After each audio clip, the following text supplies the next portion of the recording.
বৃষ্টির দিনে এই পারফেক্ট খাবারটা হলে কেমন হয় ভাবলাম যে বৃষ্টি হচ্ছে সেহেতু অবশ্যই ইলিশ মাছ ভাজা আর খিচুড়িটা করি। তো যেই ভাবা সেই কাজ, বাট আমি কিন্তু সবসময় রান্না বান্না করি না, মানে নতুন রাঁধুনি বলা যেতে পারে। সো আমার কাছে মনে হলো ঠিক আছে বৃষ্টি হচ্ছে, সো আমি এই জিনিসটা করি। বাসায় কেউ ছিল না, এর জন্য হচ্ছে আমি ভাবলাম যে খিচুড়িটা আমি রাইস কুকারে দিয়েছি, একদম মাখিয়ে রান্না করেছি। খিচুড়ির রেসিপিটা আমার বাবা দিয়েছে, ঠিক আছে। আর ইলিশ মাছটা আমি আগে থেকেই, মানে ইলিশ মাছ ভাজাটা পারি। তো অনেকেই বলবে এটা আবার কোনো ব্যাপার নাকি, আপনাদের কাছে কোনো ব্যাপার না, বাট আমার কাছে এটা অনেক অনেক বেশি ব্যাপার।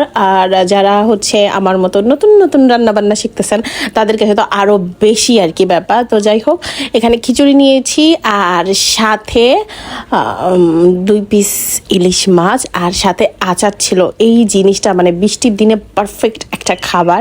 সো এখনও বৃষ্টি হচ্ছে, আমি ভাবলাম যে এখনই এডিট করে দিয়ে দেই। বাট কার কার এই খাবারটা পছন্দ অবশ্যই কমেন্ট করে জানাবেন।